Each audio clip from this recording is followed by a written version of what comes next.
Hey,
Hi, good morning. I think people are joining, so we'll wait for a few minutes, 5 minutes.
So I've just written in the chat box, all those who are in the first year, if they can just write in the chat box first so that we know that how many is first year, because who are from outside TMH and who are from TMH, but in first year, I mean, our names, I may not remember of all of them.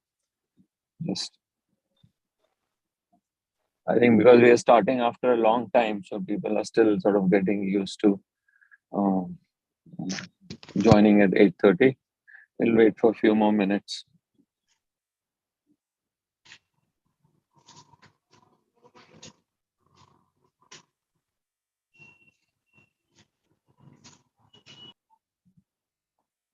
And if you're from outside TMH, then you can also mention the name of your hospital or the city, wherever, whatever you want to.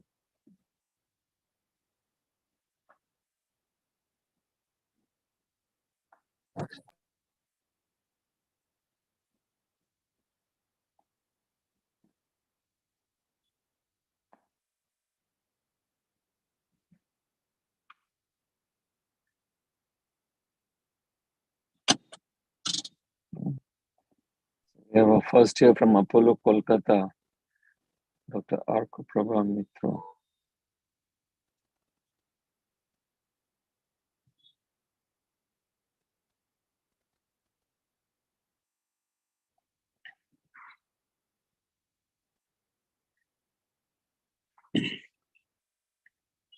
Can any of the first year resident tell me if all the full batches have joined everywhere, or the mop up, whatever you call, mop up round is still remaining?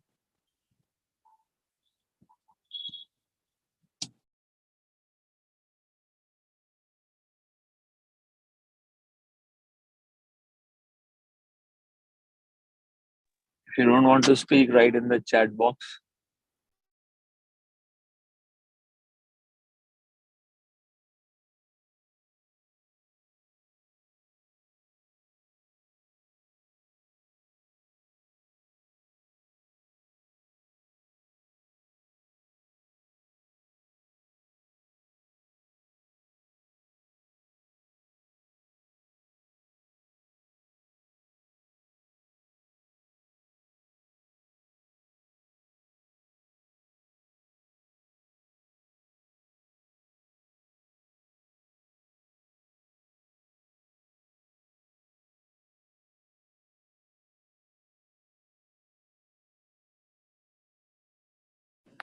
So the mop-up is pending.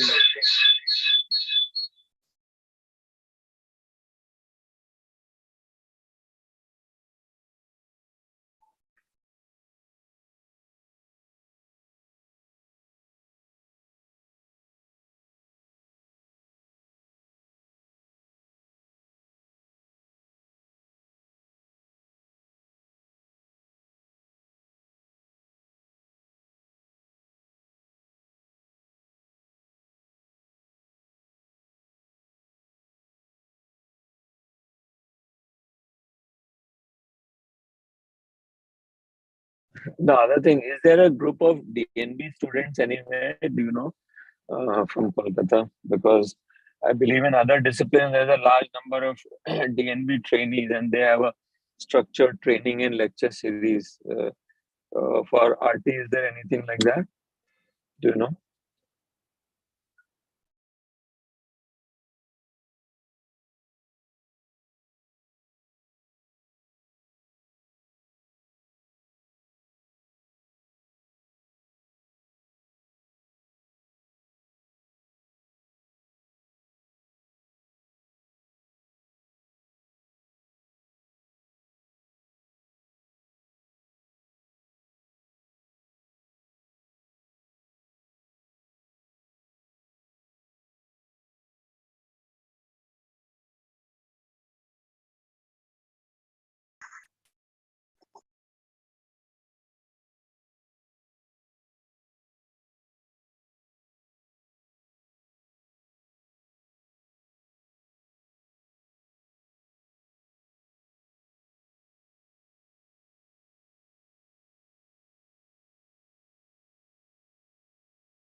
And I think this recording will be available in the YouTube.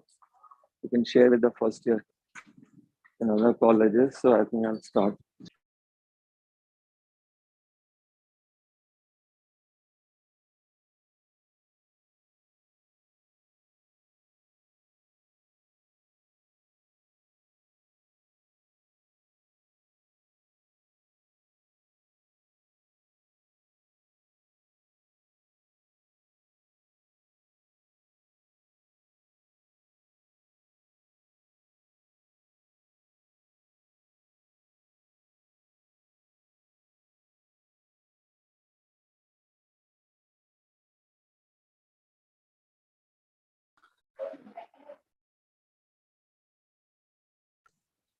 Just wait a minute. I'm logging in.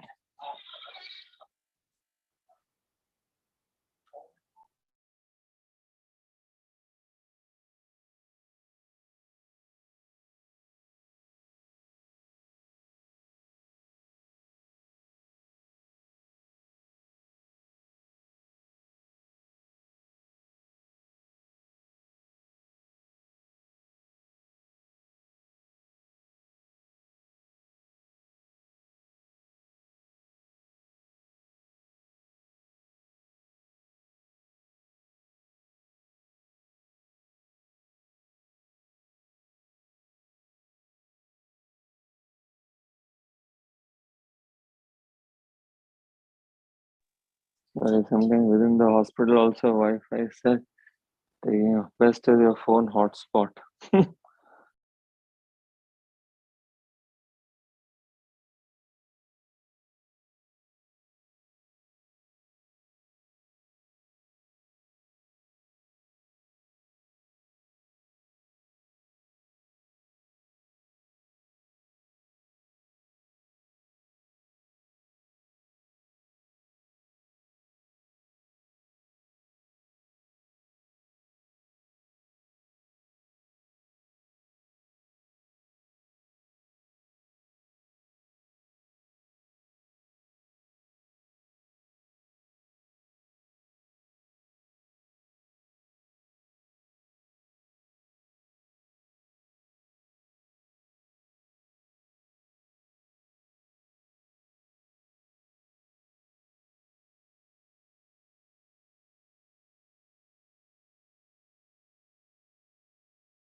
Sorry about that. Just took so long to get the connection on the laptop Wi-Fi. Just getting connected.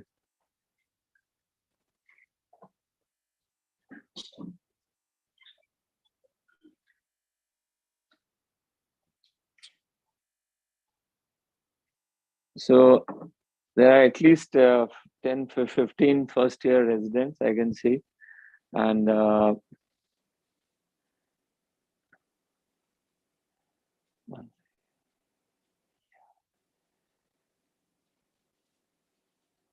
just give me a minute.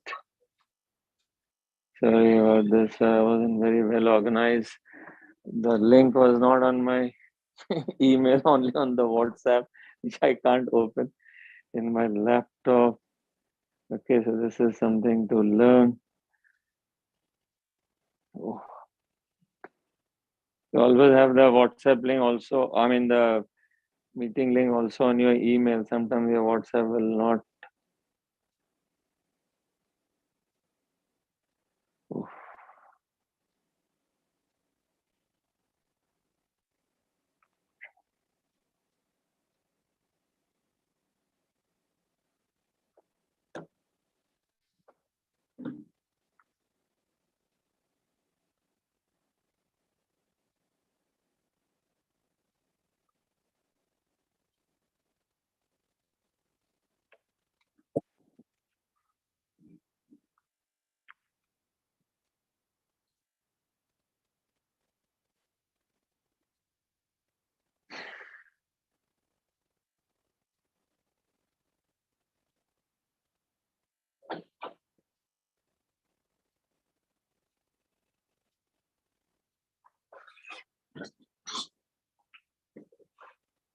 Recording in progress.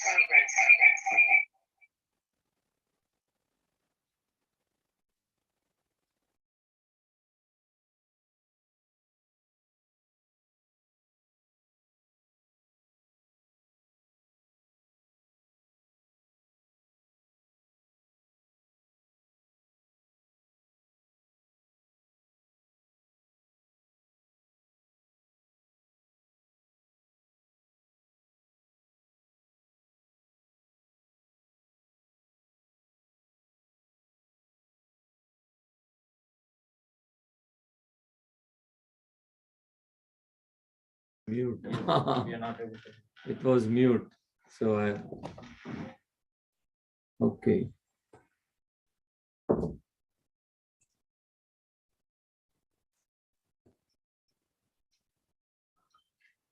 Okay. Can you see the screen? Yes. Okay. So I will talk about the structured training in radiation and clinical oncology. Many of you have joined this year. Some have joined last year. Again, it was COVID times, and during COVID times, I mean, so much changed. Many of you would not know what was the earlier reality. So the real world, of course, this is also reality, but just to give you a glimpse. But fortunately, things are coming back to normal. And on this slide, I have added my degrees. Normally I don't write all these degrees, so but just because what I have learned through getting these degrees, DMRT, DNB, MD, and FRCR. So I will share with some of you what basically it's all about training. So what I have learned through training at different levels and different systems, and that's how I've developed a perspective. All of us develop a perspective in life. So I started my house job in a small department, which was in Kanpur JK Cancer Institute. It was MD in radiotherapy that time, it used to be called, but we used to practice clinical oncology, give chemotherapy, radiotherapy, everything. Treatments were simple, but we used to have, and I believe it still happens in many departments, the OPDs will close at 2:33, and then in the evening round, so residents would have time, and most students actually used to read Divita and had a good theoretical knowledge. It is from there I came to Tata Hospital. I'm just telling you the difference. Where when I came to Bombay for to give my interview in '88 from Tata Hospital, from here I bought a Divita. I mean those days the Divita, and I said okay, I'll take it back. And then when I got selected, I left the Divita there, thinking that okay, when I'll go back, I will buy another Divita for myself and read that. Never realizing that we in Tata Hospital, we were so busy to read textbooks. Forget about Divita, even other textbooks from cover to cover, it was very difficult. We were too busy to read textbooks, and the formal teaching was not there. But the cases we saw from head to toe, any cancer, any stage, and many cases would have a very detailed workup of that time. That time you have to look at a different time. So that was an experience. Then I was a senior resident at Royal Marsden, and which is one of the apex centers in Europe, in London. And there I had the opportunity to do FRCR Part 1, which is clinical oncology. Part 1 is physics, radiobiology, statistics, and pathology. And the final, which is the clinical part. And there I saw what is structured training in clinical oncologies. And what impressed me there, trainees learn a lot from senior trainees, from the same people from the same batch plus senior trainees. So the senior trainees or the senior residents were also not like pair of hands, but they were also trainees. So they had goals, training goals and all. And then after that, I have decades of experience as a postgraduate teacher and MD and PhD guide. I've been examiner as MD and masters in radiation oncology and clinical oncology, various universities in India and Malaysia, which is a 5 years, masters in clinical oncology program, where I was examiner for several years. And I've also learned a lot as a mentor for emigrating, those who have settled and those who have returned, who have done specialized fellowship in England, Canada, Australia, and US. So, from all these people, you learn what we as residents used to do right and what was not right and what is required for structured training. And it is very difficult for those who have joined. First of all, they're struggling to figure out what this specialty is. then even if you understood where to focus, what are your learning objectives? So I will share with you all. And the other thing, one second, you all can put your questions, as they are happening in the chat box. I will request one of you to keep an eye on the chat box and bring out to me if there is anything in the chat box. And there is also a live streaming going on YouTube. So some of the questions may be coming there also. There's a chat box there. So whatever question. So now the first thing is why we need. One second. And there is also a live streaming going on. Okay. So why we need long years of training and why structured training? So first is how many number of years we should have. Really speaking, just 3 years. MD, you do 3 years MD. And what type of hospitals or departments as junior residents, senior residents, and fellows? Of course, what you get as a JR is not, most people don't have a choice. They opt for the best hospital, whatever they get, and wherever you are, whether. And then whether the MD or DNB in radiation oncology is like a base and changing tracks or final specialization. So that is also possible. And I'll give you some examples. All of you know. Most people know only after MD radiation oncology, people do DM in medical oncology, but there are many things. Let me just give an example of some of the specialties in the country. As preventive oncology, cancer prevention, cancer vaccine. So one of the foremost names is Dr. Sankar Narayan. He was at IARC, International Association for Research in Cancer in Lyon, France. It's a WHO organization. He did a lot of seminal work on HPV vaccine and cancer prevention. And his basic specialization is MD radiation oncology at RCC Trivandrum. Then palliative medicine. Now, in palliative medicine, there are many departments which are happening, offering Tata Hospital and some other hospitals. So in India, in cancer field, the palliative medicine was started by our own colleague at Tata Hospital, Dr. Marian Mukadden.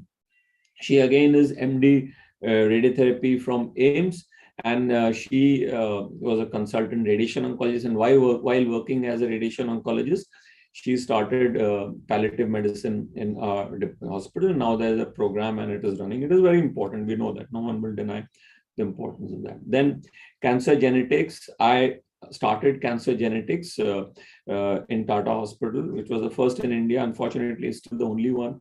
So we do both clinical cancer genetics as well as laboratory cancer genetics and everything. So this is just, and many of the people who have done MD radiation oncology are very successful and flourishing medical oncologists.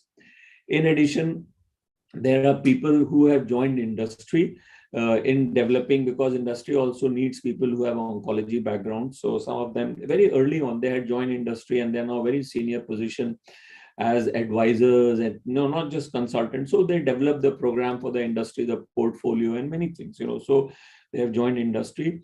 And I don't know of anyone who is not doing anything. There are one or two people who for some specific reason, personal reasons, are not working, but otherwise everyone is, including people who have gone into AI and and various things. So it all depends upon how many years of training, depends upon what are your aims of training. Okay, what are your aims of training? What should be the approach and what are the achievables? So I will talk about this. So why we need. So if you ask what are the right number of years, so some would say just 3 years. And actually, I remember some people in our department who were really good, who left Tata Hospital immediately after they got MD.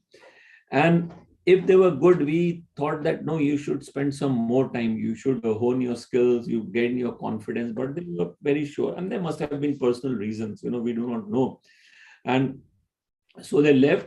And actually, they are doing reasonably well, I would not say, but they were really good. Everyone will not be so good and exceptional that just with 3 years in a training department, they will become good. And when I say training, that means you have to be in a training department. And how is training department different from a non-training, a non-academic department? There are many ways, but it is also the approach. If you go to, there are some departments who are very good, they give excellent service and treatment, but the focus is not on training people. So the way they work, the way they communicate with others is little different. Whereas in a training department, while we are working, we also are keeping in mind that we have trainees and we do things that it helps them. So the number of years could be,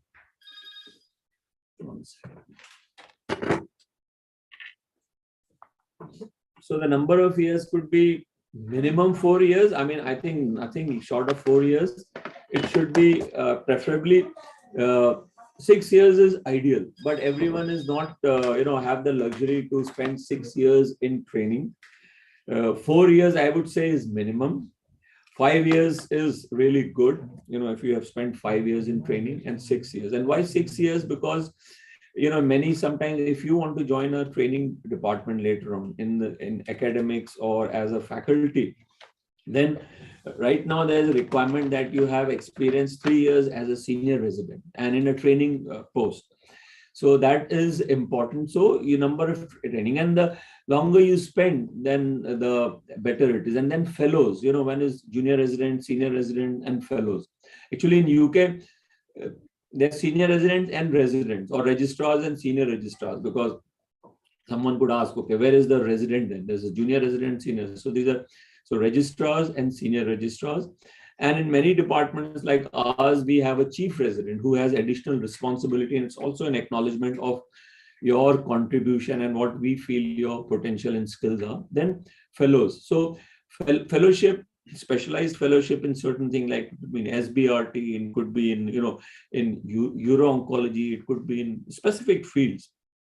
In the Western countries, in England and Canada and in Australia, when a fellowship is in a particular thing, you actually get to know in the depths of certain things, and you really specialize and hone your skills.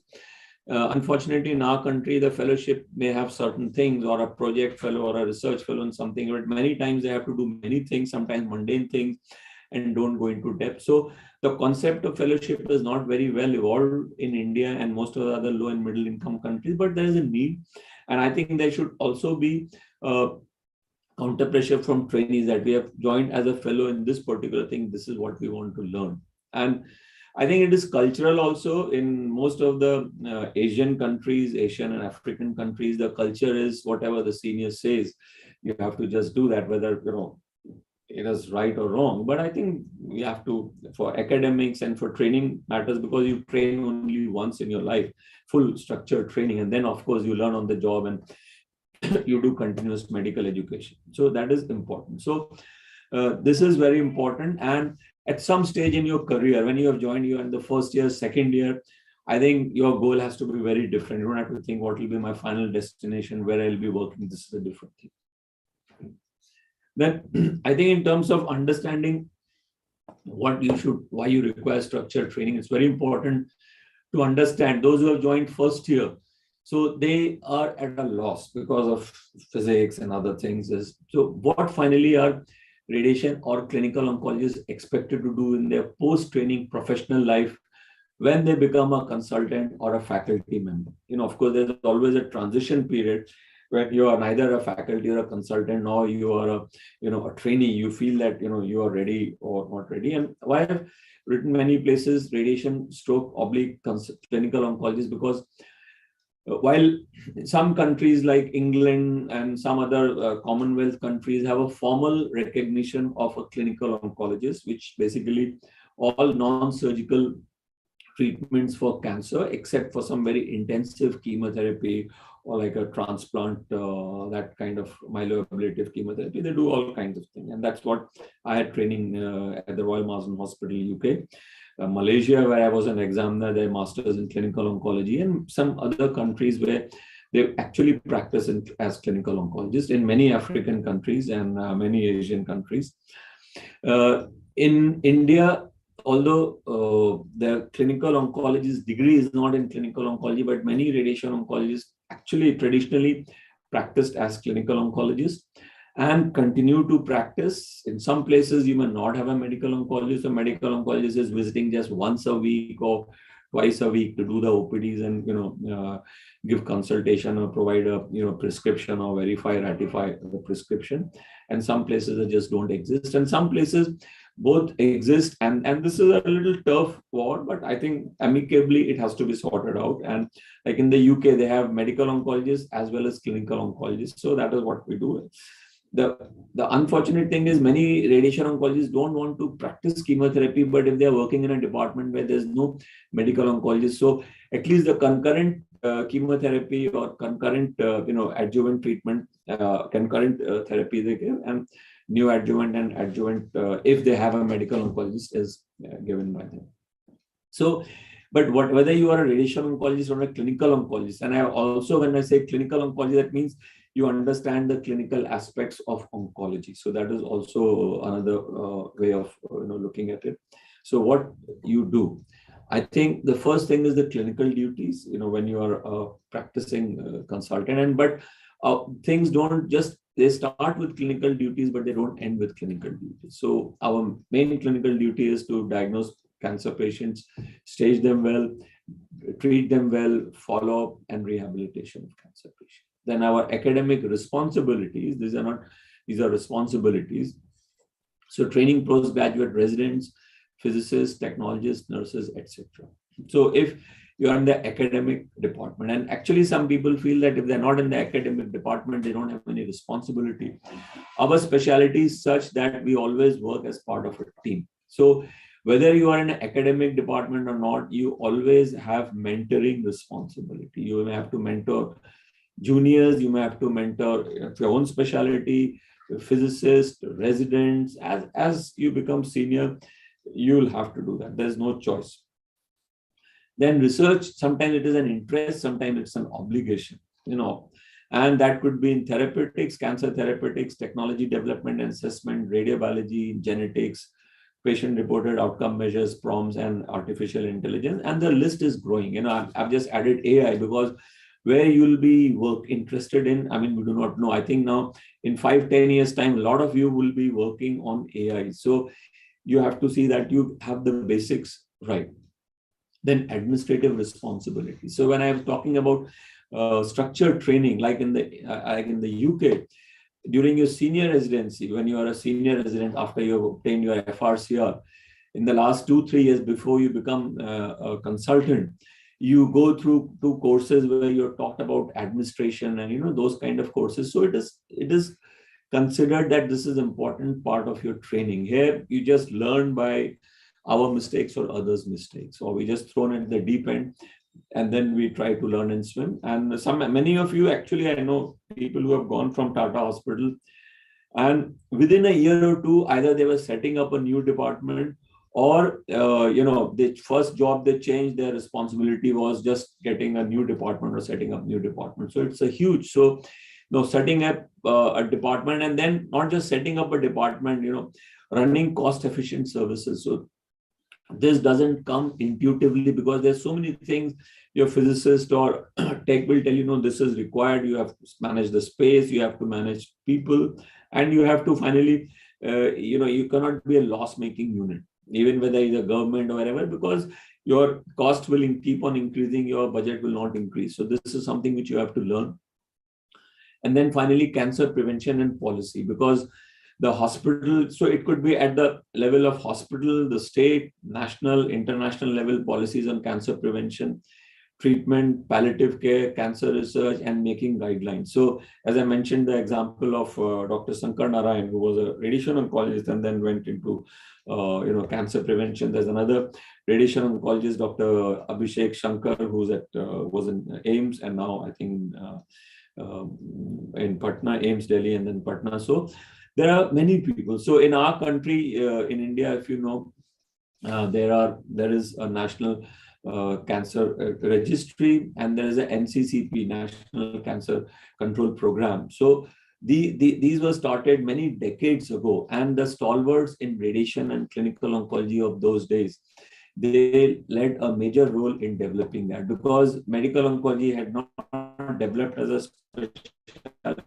in 60s and 70s in India. Surgeons, many of them were practicing general surgery and also did some cancer surgery, and few of those who were dedicated cancer surgeons were too preoccupied, and there was no MCH in surgical oncology. And I'll just name a few people, how a specialty develops in the country. So in 1960s, 50s, 60s, and 70s, there were a few people who returned from England, north of England and south of England, and set up, departments here. So one was my mentor, Dr. Katie Dinshaw. She trained in Cambridge. So those days they were all trained as clinical oncologists there.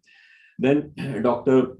Nair, Krishna Nair, who came back and joined in RCC Trivandrum. Then Dr. Saroj Gupta, who was in Kolkata, he now there's a cancer center in his memory, Saroj Gupta Cancer Center, who again did his FRCR, and he was my examiner for MD. Then Dr. B.D. Gupta, who started PGI Chandigarh, who set up the department in PGI Chandigarh.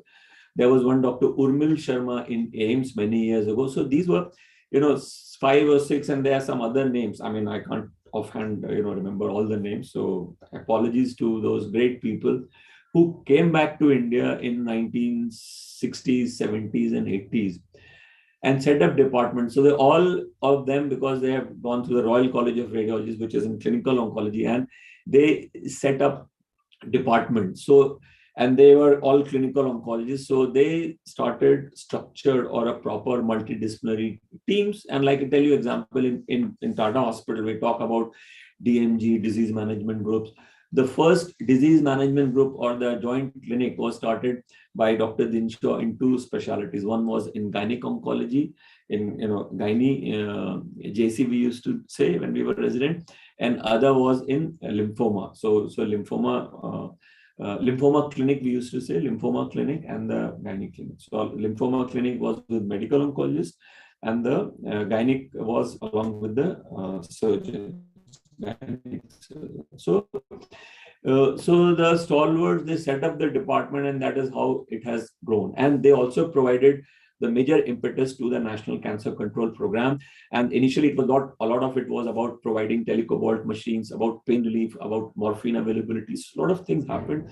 So today, if your training is good, you're robust, 10 or 15 years down the line, where you will be contributing, I do not know. Like, I'm just giving an example of AI. Because radiation oncologists, we dabble with computers, computing systems, we look at what are these things. So of all the specialties in oncology, I think radiation oncologists would be ideally suited to get into AIs in oncology. So I'm just giving that as an example, So, but to do that, you have to keep that in mind. Your role in future, as a professional, 5 years, 10 years, 15 years down the line, will not be what you're doing right now, basically contouring and looking at plans and then see, okay, you can, deliver this plan and, managing complication and all this. So it will be much more comprehensive. So you have to, remember that. Now, the main thing, the crux. So what are your clinical duties? So the clinical duties are first and foremost to provide consultation and communicate not just with cancer patient, but also at the and their families at the initial presentation, during treatment, follow-up, and when they have a recurrence, suspected recurrence, and during terminal illness. Sometimes we just wash off our hands. Some hospitals would have a palliative care department, so you can refer the palliative care. And one thing which they complain, the palliative care team, and I think it's very unfair on the patient and family. They say patient has been referred for palliative care without even explaining to them what is the reality. Sometimes they have told them, but they haven't understood. And now the concept of early palliative care is coming. Sometimes we do not appreciate what is early palliative care. Just to understand, palliative care means only terminal illness. So what is early palliative care? So, and as an oncologist, you have to know everything. And when I'm saying, like, I spent 4 years in England. One thing which I learned there, which I had not understood, is understand what wonderful drug this morphine is and how to use morphine. Okay, and I still see many people here, including sometimes palliative care people, do not know how to use morphine. So different formulations of morphine, what doses have to be given, what interval of should be between different doses of morphine, how to prevent the side effects of morphine. Forget about managing. So most of us don't prevent the side effects. Some patient has severe constipation. It's a really messy affair to sort out severe constipation induced by morphine, by weeks of use of morphine. Some people just start morphine and then stop it because they just throw up 1 or 2 days, and although they're suffering from pain, but because of the nausea and vomiting which happens in the first few days, and you are not prescribed the adjuvants along with the morphine, they just stop it. So your clinical duties is from diagnosis to the terminal illness, and I'm talking of only this thing. Then establishing diagnosis. This is just providing consultation. Then you have to actually do some things to establish the diagnosis. Staging. So what all investigations are required, understanding what are the prognosis, and then fitness for possible treatment. So as a physician, you don't always write, like for surgeons, it is very, surgeons assess their own way how the patient is fit for surgery or not, and they send to the anesthetist for pre-anesthetic checkup. So the anesthetist will do a detailed assessment for fitness of the patient for the major surgery they understand, and if required, they will send the patient to a cardiologist or a nephrologist or a internal medicine person to assess the fitness. Whereas for us in oncology, we don't refer the patient anyway. So we have to judge, but there are patients, occasional patients, we have to refer them to maybe a pulmonologist or a cardiologist. So we have to understand how to do this. Then set management goals, and I think it takes time. And even when people are appearing in MD, and the examiner, I told you I have experience as examiner. If you push them, ask them twice, so they suddenly change their mind. From curative, they will say no, intent radical, and from there they will say palliative, and it actually happens in real life. Even seasoned consultants sometimes they are thinking, okay, what should be the goal of the treatment? So I think this takes a lot of things. There's something known as holistic care. So you take into account many things, and then you set management goals. But of course, before that, you should have established the diagnosis. You should have the good staging. You should understand what is the prognosis. And prognosis, that means lifespan does not depend only upon the stage and type of cancer, but also other factors. Okay. Then provide or direct patient management using radiotherapy. So many times during your training, you are basically, honing skills to use radiotherapy for a particular patient. And if you're working as a clinical oncologist, then also systemic therapy and supportive care for patients in the wards and OPD and rehab. Of course, it is not there, but it is your duty. And all this requires sound foundation and updated knowledge of all branches of oncology and the skills needed for your practice. If you are practicing pure radiation oncology, and whatever skills are required, but even though you may be practicing only radiation oncology or only radiation oncology with concurrent chemotherapy of a certain type, let's say cisplatin or 5-FU, you still have to have a sound foundation. Without sound foundation, you will never have updated knowledge. So many times, it is, if your basic foundation was not sound, it is so difficult to update your knowledge from time to time by just spending few hours in a week or few hours, maybe 8 to 10 hours in a month on, reading literature, because, the things don't make sense to you and become difficult. And it is human tendency. Anything which we find too difficult and this thing, we don't do that unless until it is absolutely necessary. And we don't realize that it is absolutely necessary for us to keep an updated knowledge. And that can only happen if your foundation is sound during your training period. And that's why I said, minimum 4 years of training, 5 years is good, 6 years is ideal, because that is what will keep you going with good confidence and updated knowledge.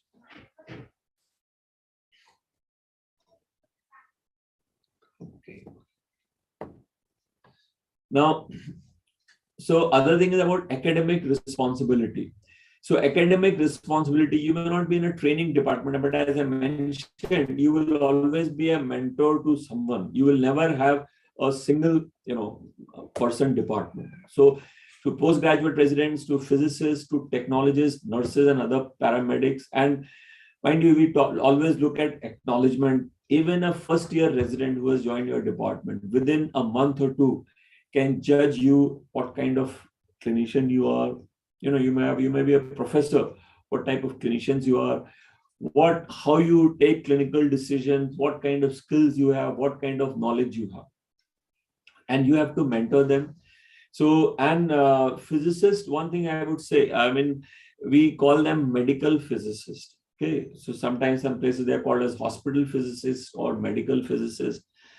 Medical physicists, although they have some things about anatomy and about certain clinical aspects, most of them now, the good thing is, at least in India, they have 1-year internship, so they get used to before they otherwise, and some places they still don't have internship. So you have to talk to them, you have to make them understand. Physicists, when they are amongst physicists, they talk completely different things. Okay, and what happens if there are 8-10 radiation oncologists and 5-6 physicists, then they make their own groups and talk to each other only. What I've seen wonders, many places there's one radiation oncologist, one physicist. How much they interact, and it is such a joy. And some few physicists and few such radiation oncologists have told me, because they don't have a choice. There's only one person they can talk to, and so they will have two or three technologists in a single single machine department. There are many in the country like that.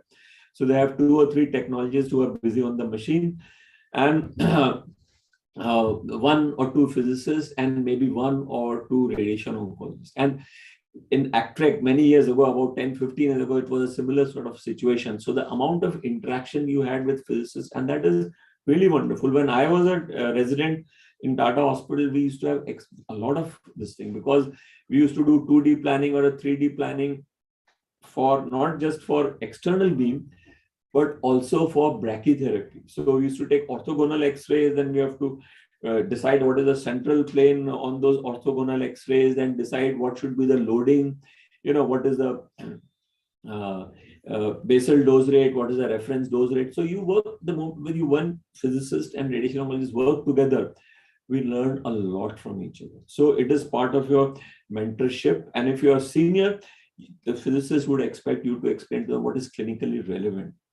And one thing which physicists complain, that we ask them to reduce their dose this much, and they know how, because they are dealing not just with you. Many radiation oncologists during their tenure, they see how much difference is there in contouring without any sound basis. So then, as an examiner, and then also you would be responsible for setting up or revising syllabus. So what is important, and like I'll tell you, our postgraduate syllabus depends upon our undergraduate syllabus. And I myself am not aware fully what are the changes in the undergraduate syllabus. Some things have been moved to the final year, some things have been brought forward, the emphasis, and different things. So we are not sort of into it's a continuum: undergraduate training, postgraduate training, then further specialized training and fellowship. Again, for your academic responsibilities, you require sound foundation and updated knowledge of all branches of oncology, and of course, skills of your specialty. Now, the research opportunities or obligations. So you have to conceive, conduct, and communicate research. And sometimes, even if you don't do research, sometimes you may not have real interest in doing research, or your hands are really full with providing service. Or your department is not conducive, or you're working in a hospital where there are a lot of obstacles in research. But whether you do that or not, you will have to interpret research, because for your practice, if you do not know how to interpret others' research, it is very difficult. So the best way of prospective research, not just retrospective research. So as I mentioned, this would be therapeutics, technology development assessment, radiobiology, genetics, proms, AI, etc., etc. And I can't even foresee 10, 15 years, 20 years down the line, when some of the first-year residents will become full professors, what will be the big research areas where you will be considering to become to get leadership in your own in your department, in your institution, in your country, or global leadership. So we do not know. But again, here also required. So now I will just change tracks, talk briefly about residencies, highs and low, because your training depends upon your experience as a resident doctor. First thing is, will I get a job? What kind of job, and will I like it? Mind you, this question in Tata Hospital, we have every year now 18 MD seats we have. Before that, it was 16, then there were 9 or 11. And before that, when I joined, I was a single person. Then maybe some batch erratic, some batch will have 2, some batch will have 3. One batch came which had 6 people. Oh, everyone was talking, will these people get a job? Okay. And they also got a job. So you become, and now people talk more. But let me tell you, I have not seen a single person in all these years who has done MD in radiation oncology or clinical oncology from somewhere, and who's doing a general practice or a medical officer's job because he or she could not get a job as a radiation oncologist. That has never happened. Many of them have moved, they went into clinical research in a company. Some of them have gone into, as I mentioned, one person is doing AIs, one person, many people have become medical oncologists, many people have gone into different disciplines, but no one has done this because they couldn't get a job. What has happened sometimes, if suppose you are from Ahmedabad and you may not get a job as a radiation oncologist in a hospital you like, you would want to work in that city. That could happen, that it always happens. But sooner or later, there'll be an opening and you'll be able to get the job that you want to do. Okay. So there is earlier days, what used to happen, when I was resident, people, you join a hospital and invariably, like me, one day will retire from the same hospital. Things don't work like that anyway. People join hospitals, people leave hospital, and it is not considered bad. Previously, it was considered you are not loyal to your institution. Now, if someone says that, people would laugh. What is loyalty to institution? You come, you went, the years you are working, 2 years, 5 years, you give your best. Basically, institution means patient in that institution. And depending on your personal circumstances, you move on. So everyone will get a job, and you look at number of, someone gave this example and I really liked it, Look at the number of Linux that are installed every year in the country. They are close to 100. I don't have the exact number. So every Linux will require 1 to 2 radiation oncologists. Okay. So I don't have again an updated number of how many MD and DMD seats in the country. I mean, I asked few people, I couldn't get this information. So, but so everyone will get a job, and many of you will use this MD radiation oncology as the basic training and move forward. So I would imagine, but 90% of people who are doing MD in radiation oncology will still be working as radiation oncologists or clinical oncologists, and I don't foresee that there'll be lack of jobs or disappear. Some people always also think, will this specialty exist? Okay. So as long as some cancers exist, prostate cancer, breast cancer, brain tumor, and many other cancers exist, head and neck cancers, the specialty will exist. And in the staging, certainly you will not have everyone coming with early stage 1 head and neck cancer or very early stage 1A cervical cancer.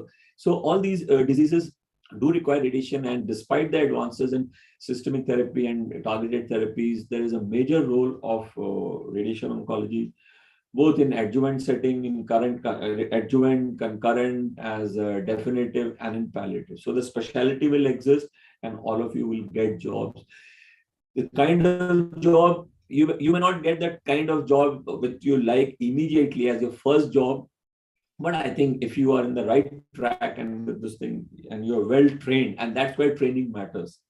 And the longer you spend in training, the more likely to start your first job to your liking. And sometimes it helps. Then you have expectations from yourself. All of us have expectations from ourselves. Our family have expectations. Our friends have expectations, and others have expectations. Your boyfriend, your girlfriend, your spouse, so many people, So that is, again, you have to manage the expectation. You have to be realistic. You have to look at the overall things. Then very important during our residencies, I think mood and energy levels. Although we say young people are have inexhaustible energy. Some days you really feel tired, you really don't want to do something, and sometimes you're not in a mood. So, but of course, you can't tell your boss, I'm not in a mood or I'm feeling in a very tired. They will give you a look like that. What do you mean by that? Okay. But you have to manage that. Okay. You fortunately now, if you are not in a single, unfortunately, there are some departments, there are only one or two residents. They can't, share with others. But most of the departments will have 2 or 3 or 4 or 6, or like in our hospital, we have, several dozen residents. So you can share with each other, you can share this thing. That is important. Your physical health and mental health is very important. I think you are responsible for your own physical and mental health as well as your colleagues. So provide, keep watch out on your others, your faculty members, your consultants, even some of them may be alert about it, but because they interact you in a very specialized way, they may not get a feel of it. If they know you for some time, then they may understand it, but otherwise they may not, know that. And people rotate in different units, so that is not possible. But in small departments where they will, your faculty, someone, maybe a nurse, maybe a OPD secretary will, pick up something is not right with this doctor. So seek out help. Okay. And doctors, I have seen that they don't take leaves for physical illness. Sometimes it is considered a taboo. That this, I can handle this much and what I can't handle. So just explain. So sometimes you may be just given some time off. It may not be full off, but after you have the very vital duties you have done and you have assisted your consultant or other colleagues, and then, you may break off. And mental health is, at least realize that, you may have a mental health issue. You may be under stress. Talk to people. You might find odd people who still, may show up what you're talking about. So, but I think you should just ignore those people. So fortunately, the taboo about mental health does not exist. Some people may still talk about some things like, no, those people, don't give importance to such people who don't understand those things. Then the issue is about residency's highs and lows is personal life, relationship challenges. That is many a distant relationship. It is very difficult to maintain a distant relationship. Sometimes your spouse or your boyfriend or girlfriend is also doing residency, maybe doing a gynae job, or maybe doing a psychiatry job, or maybe doing, this thing. It is very difficult. I mean, you don't get time. You're so tired and don't have time to chat and talk. Then your own hobbies, leisures and pleasures, and these are very important. Who are the peers, seniors and juniors? What one thing trend has changed, I don't like, is the hierarchy is becoming more strengthened. Okay. I mean, when we were resident for a few years, like all the JRs, by the JR 1, 2, 3, we know that this person is senior, but they were a friend. We used to call them by first name.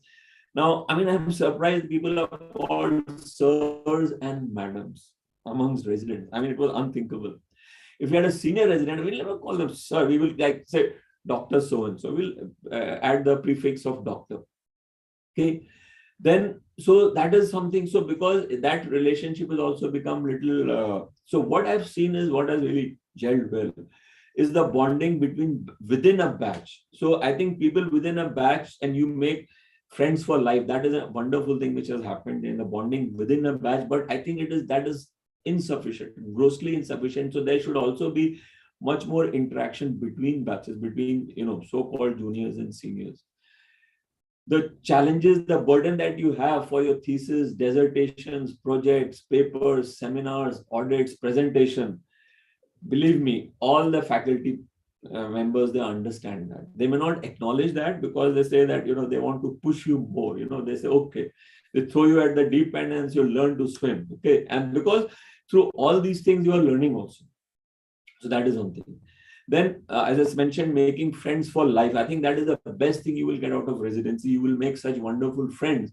And I know, I mean, 2 weeks ago, I went to a batch, was 20 years old batch from Tata Hospital. And so all the batchmates were there. And whenever there's a batchmate, always 1 or 2 people from the batch, they have left and, they have gone to UK or US or Canada or working in industry. They always talk about that person, so that is very important. Learning new things and skills, that gives you a real high. And then becoming a professional and getting respect as a doctor in oncology. So this is very important. I think the biggest satisfaction we get as resident during residency is that we understand that we are able to help people. We are able to help patients. We are able to help, their families. We are able to help a unit run its service. So that is also, you understand, sometimes you may not be acknowledged for that, except maybe in a farewell and all that. But deep in your heart, that you are helping in a big way to run that unit, and you know what service that unit provides to patients and how important it is in that hospital. So I think what will never change, or change to some extent or a lot, because that is what we so what will never change is natural history of cancer, the symptoms of a cancer of a particular stage and type, the science and principles of treatment. This will never change. So when you are learning, so you have to focus on this you have to internalize, you have to get it absolutely right. There is no way you can have any doubts upon things that will never ever change. Then there are things that will change to some extent, like common presentation. Initially, so when you're training, the common presentation of a particular cancer could be this way. After 15 years in your city or in your hospital where you're working, the common presentation of that cancer is a little different. Stage grouping might change. People like, I'll give an example of staging of the neck nodes. When I was since that time, when I started my residency, 3 times the UICC and they have changed, AJCC have changed how the neck nodes are staged. But the principles remain the same. Prognostic, as treatments improve, the prognostic factors will change. What was an important prognostic factor earlier now becomes a weak prognostic factor, or it is not an independent prognostic factor. And also, as oncologists and our patients' outlook and expectation will change to some extent. What will change a lot? I think 20 years from now, you will, because I can tell you how you investigate patient, the workup, the modalities of treatment. Radiology is a branch which is improving at a phenomenal pace. No other branch of medicine is changing at that pace. Treatment methods will be changed a lot. Combination, sequence. So now the question is, what aspect you should focus on? Presently, you'll spend a lot of time in the treatment methods and honing your skills in a treatment methods or combination or investigative workup. That is very important, because if you don't do that, you can't work like a resident doctor. But at the same time, you also have to remember that there are some things which will never change or change to a very little extent, which I've mentioned there. So you have to get those concepts, because later on you will need that. What you're practicing today will change a lot. So this virtual ward rounds, what we want to have is basically it's a combination of ward rounds and seminars. So these are case-based discussions to understand basis of evaluating a patient, setting management goals, choosing the investigation or treatment modality and patient care in common as well as less common malignancies.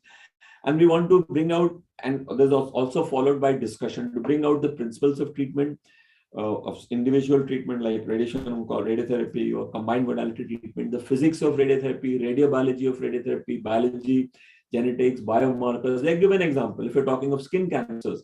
So in skin cancers, we can talk about, what is superficial X-rays, deep X-rays, electrons, or in some other cancers, CNS tumors, we can talk about protons. So the physics aspects also. Physics and radiobiology, if you read in isolation, it is so boring, it is so dry. Most people read and they don't like to read. Then this thing. When we were residents, we had a very unique system, which was and I had to, at the end of first year, as I told you, we were very busy department. We were just 6 or 7 residents and 7 or 8 consultants, just no time for reading. But at the end of first year, we had DMRT part 1, in which we had to clear physics and radiobiology. At the end of second year,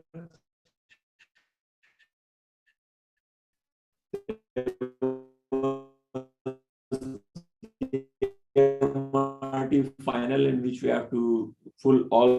And at the end of third year, MD, we have no choice. After first 6 physics and Eric J. Hall for radiology. So once you read and then you read to pass an exam, first time you read, it doesn't make sense. You read it 2 times, 3 times, and you start understanding. So that was, so although it was not a structured training, but the exam thing was such that we had to, in the first year, read and pass an exam in physics and radiobiology. And at the end of 2 years, we had to read all the cancers and pass the DMRT final. So that was very useful. So in the third year, when we were there, we can get into greater things. So many departments now have internal exams. Internal exams unfortunately no one takes seriously because no one is taught. Earlier there was a system, if you're not doing well, we will not let you appear in MD exam. And some uh, I've heard stories that some departments and some bosses were vindictive also. I mean, maybe more those stories, but it could happen. So now no one is taught from appearing in MD as long as your minimum qualification is there. But people don't take internal exams seriously. If you take that seriously, if you follow your logbook seriously, you can actually have a structured training. But most people understand it too late. By that time, time just flies. That is one thing which just doesn't stop. Time flies. So we do that, and through virtual rounds, we will try to cover as much as possible.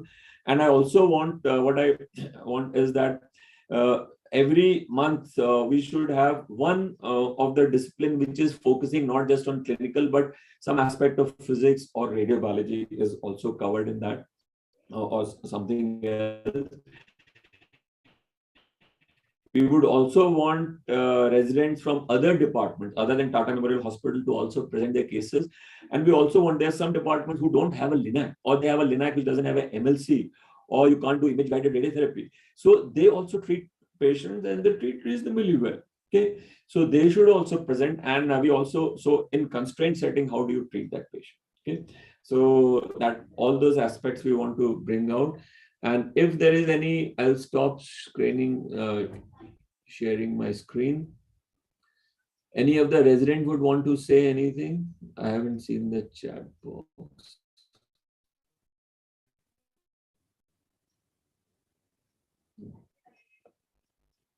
Any of you would like to say anything?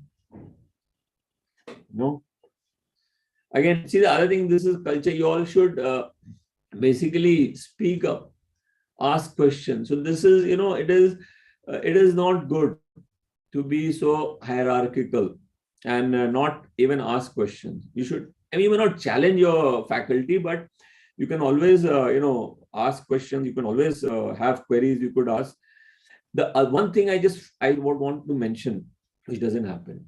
Many times what you read in books and what you see in clinical practice, that is different. And it sometimes leaves you confused. And there is always a reason why it is done like that. So don't hesitate. Ask your consultant why it is being done like that. And many a times you will find a reason why it is done like that. And once you know that, it could help you to formulate your own thoughts. And whenever the other thing what is different here, most people want to do their senior residency in the same department where they have trained, which is actually not good. You are not exposed to different ways of thinking and working. Like in England, if you've done your FRCR or your as a residency in Royal Marsden, many of them would want to do their senior residency in Glasgow or some other places. So that always helps if you train with different people, either as a senior resident or as a fellow. It always helps. So before you become a consultant, so there are so many aspects, and we want more of it to be participatory. So we want to learn from different centers. We want to learn from trainees in different centers with different kind of setup. DNB, this thing. And mind you, one thing I want to say, some people have asked me, sir, why doesn't DNB get that respect? I think no one cares whether you have DNB or MD. Finally, people see how professionally competent you are. And as an exam, DNB has standards which are maintained across the country. Actually, it is more difficult exam to pass than MD. That is what I feel. The pass rate is there. So don't, because you are doing DNB doesn't mean that you are in any way less. So what is important is how well you have trained. And people who have trained in small departments also have done so well. So this is very important. Someone has asked, to learn interdisciplinary things, shouldn't we see surgeries also? Yes. So you have to have training. So rotations in, if you are not a clinical oncology department, then rotation in medical oncology, surgery, in pathology, all these are very important. Okay, these aspects.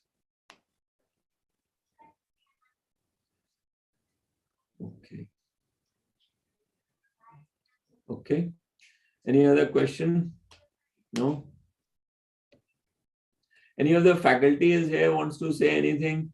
I see Bhushan is here. If you are Bhushan, you want to say or any other?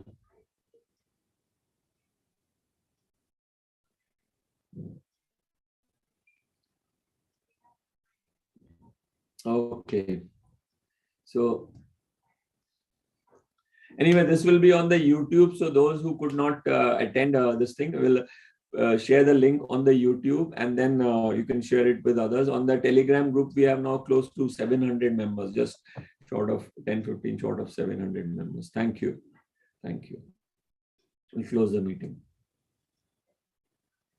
Thank you, sir.